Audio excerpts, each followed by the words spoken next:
Hey y'all, happy Sunday. Have you ever started your day before and thought, I'm not sure if I'm going to finish today? Have you ever started school and thought, I'm definitely not going to see this through? Or maybe for some of you who started working, have you thought of saving for retirement and looked at it and thought, I definitely am never going to be able to retire? Now, if that's you, you're in the right place. This channel is more than just talking about personal finance and being able to retire early. It's about how to change your mindset a little bit to think in a different way. Now, the best way to do this is read. Be a voracious reader. Through reading, you can find other successful people that have achieved the goals that you strive to achieve, and you can emulate the things they've done. And that's what Rob Kiyosaki does for all of his readers. So with all that being said, today we're going to discuss, will the Cashflow Quadrant by Rob Kiyosaki bring you great wealth? Up here on screen now is Rob Kiyosaki's Cashflow Quadrant. In each quadrant are different ways that people bring in income. I'm going to break down each quadrant so we can understand what he's talking about. And then from there, we're going to discuss how you can apply this to your life today. So here we go. This first quadrant is the E, or employee quadrant. You know that you're in this quadrant if you receive a W-2 tax statement from your employer every year. What's important to know about the E, or employee quadrant, is that you're trading your time for money. And that's what I do. I trade my time to the Army for money in return upon services completed. Now, Rob Kiyosaki's problem with the E quadrant is that usually it's not the best investment of your time. Whether you're hourly, getting paid a minimal hourly rate, or your salary, getting paid a little bit for who knows how many hours a week of work, I fall into that category often. The problem is you have to trade time for money, and that's definitely not the most efficient way to make money.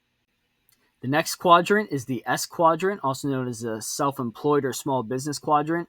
Most of these people fall under the category of receiving like a 1099 statement if they're employed, or if they work on their own, you either run your own small business or work in each job where you're required to manage your own money yourself. The problem with this category, or with this quadrant that Rob describes, is that you're still trading time for money, even if you do have a few employees, because your business, again, whether self-employed or you have a small business, cannot succeed without you being involved. Now, if we look at the E and S quadrant together, we can see they make up the active side of income. What that means is that you have to put in work to receive money. And I don't know about you, but that doesn't sound like a great way to live to me. Now, that brings us into the B quadrant, or also known as the business quadrant. In this quadrant, you may own a smaller business or even a larger business. It could be a laundromat, or you could have a franchise of a McDonald's or something like that. But the key here is you have a system that doesn't require you to be a part of it. Now, I'm sure you might play some small part in it, whether it be a board meeting or just checking in on a manager or something like that. But the point of this business is that you've created a system that allows the business to run on its own. And last but not least, we have the I quadrant, also known as the investor quadrant. In this quadrant, you're using the money you've earned to work for you.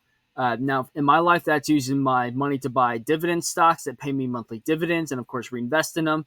That's being an investor. Now, the hard part, and again, Rob will talk about this, is it's really hard for a little guy like me to be a very effective investor. Now, my cute little portfolio of like $20,000 is nice, but it's not money I can live off of. And that's the challenge. How can I make enough money in these other quadrants to be able to have a lot of money to put into the investor quadrant so that I can have a more passive lifestyle? And that's what we're going to answer on this YouTube channel. The B and the I quadrant together make up the right side of the cash flow quadrant, also known as the passive side. So the idea here is that you don't have to actively work for your money. You either build a system or find a place to put your money that allows your business or money to grow on its own. The cash flow quadrant is an excellent tool for understanding where people make income. The exciting part for me is figuring out how I go from the active income side to the passive income side. And again, that's the whole purpose of this YouTube channel. You're seeing me make all the active income and work on a couple little passive things.